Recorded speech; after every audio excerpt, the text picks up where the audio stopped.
చివరి 5 రోజులు కార్యకర్తలు సైనికుల్లా పనిచేయాలని కూటమి కుట్రలను అడ్డుకోవాలని పిలుపునిచ్చారు వైసీపీ విశాఖ వెస్ట్ అభ్యర్థి అడారి ఆనంద్. చంద్రబాబు మోసపూరిత మేనిఫెస్టోని ఎండగడుతూనే వాస్తవ పరిస్థితులకు అద్దం పెట్టే వైసీపీ మేనిఫెస్టో గురించి 2019లో ఇచ్చిన హామీల అమలు గురించి గడప గడపకి చెప్పి ప్రజల విశ్వాసాన్ని పొందుతామన్నారు ఆనంద్. విశాఖ వెస్ట్ నియోజకవర్గంలో ఇంటింటికి ప్రచారంతో ఆయన ముందుకు వెళ్తున్నారు. చంద్రబాబు ప్రకటించిన మేనిఫెస్టో అమలు చేయాలంటే ఏడాదికి 2,50,000 కోట్ల అమలవుతుందని, ఆచరణ సాధ్యం కాని హామీలతో ప్రజలను మోసగిస్తున్న చంద్రబాబు దీనికి సమాధానం చెప్పాలని డిమాండ్ చేశారు. వైసీపీ తిరుగులేని మెజార్టీతో అధికారంలోకి వస్తోందన్నారు అడారి ఆనంద్.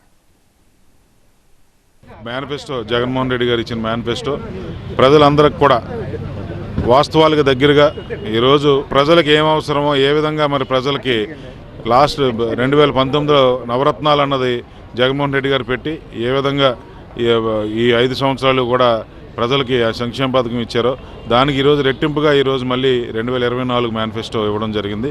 మరి టీడీపీ మేనిఫెస్టో చూస్తే అవాస్తవాలకి దగ్గరగా అసలు ఈరోజు ఎవరిని నమ్మలేని పరిస్థితి టీడీపీ వాళ్ళ మేనిఫెస్టో ఉంది. ప్రజలు కూడా పూర్తిగా అవగాహన తెచ్చుకున్నారు 2014లో ఏ విధంగా మోసం చేశారన్నది. అదేవిధంగా ఇక్కడ మేనిఫెస్టో ఏదైతే చంద్రబాబు నాయుడు గారు ఇచ్చారో మేనిఫెస్టో జగన్మోహన్ రెడ్డి గారు మేనిఫెస్టోతో పోల్చుకుంటే సుమారుగా 6 ఇంతలు ఆర్థిక భారం మన రాష్ట్రం మీద పడబోతుంది.